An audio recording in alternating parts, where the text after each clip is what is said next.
What the most dumbest thing I've ever done? The most dumbest thing I've ever done is not believing there is God.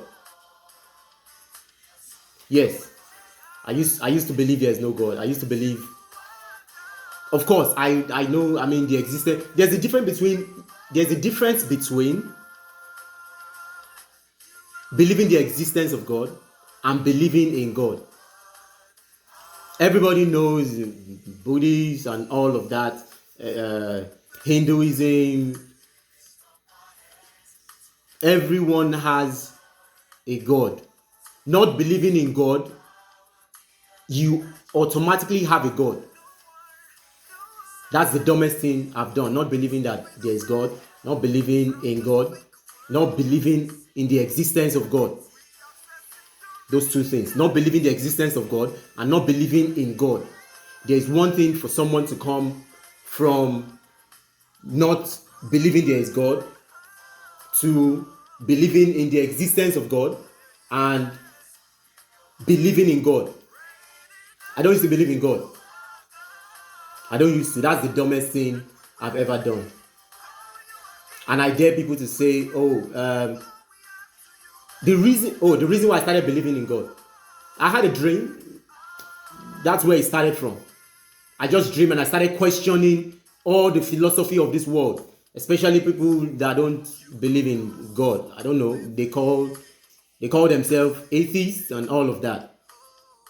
But you are not in the right position to talk about them. They have the right to believe, they have the right to be who they are, they have the right to say they don't believe in God. Yes, that's their belief.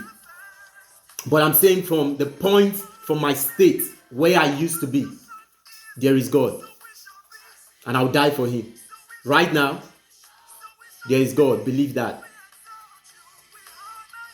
Okay, let me go back to I had a dream. I started questioning atheism. I started questioning, people that don't really believe in God. I started questioning people just like me that don't believe in God. The question started from life. There is no life after this physical life. We are just existing. Yes, I used to believe that. Now, I started believing that because how did we get created? Why do people fall sick? Why do children die? Why do people have cancer and all of that? There were so many questions in my mind that made me there's no God. Come on, But I had a dream. In that dream, I was shocked. Several dreams. So when I went to this guy that don't believe in, I started asking questions. If there is no life after life, why is it that when you are in a trance or dream or vision, whatever you call it, you are being chased in that dream? While you are being chased in that dream, when you wake up, let's say you get shot in the dream.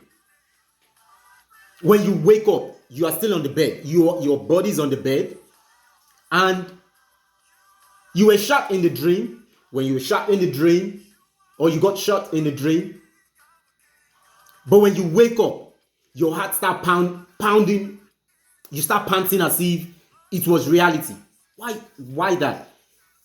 The guy said, "Oh, because it's what you've seen. It's what you've seen in the your daily activity, or what you've watched, and all of that. It's because of that is what is repeating itself in the dream." But yes, okay, fine. Why is your physical body on the bed and you are somewhere else? He couldn't answer the question. He was giving me all those analyses, all those stupid philosophical analyses. I started questioning things. I realized there's life after death. There's life after this physical reality that we see. There's life after that.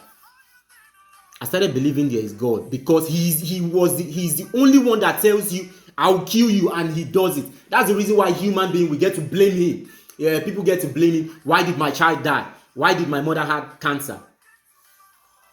Most of all this stuff is not his. Even if someone is a saint and get cancer or get a disease and all of that, don't be quick to blame God. If that is his will, that is his will. Now, the reason why I strongly believe in God is because he never sugarcoats anything. I've not seen any other God aside from the God of the scriptures, the God who created the heavens and the earth.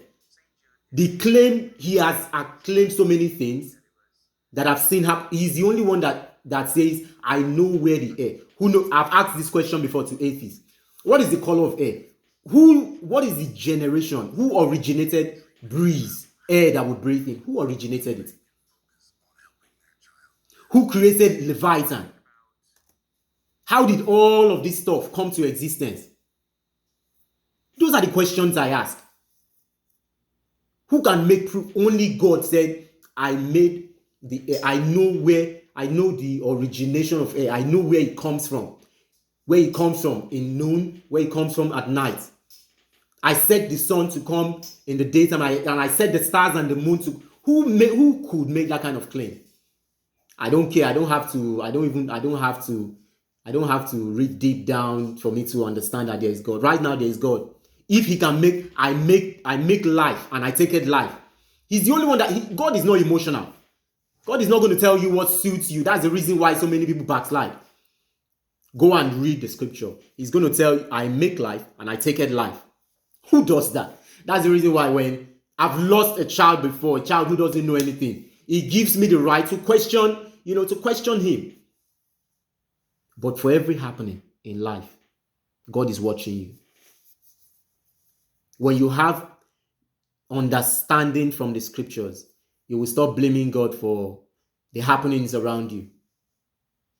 God don't care about what you say. Talking to whoever don't believe in God, there is God. Convince me that there is no God, please. But there is God.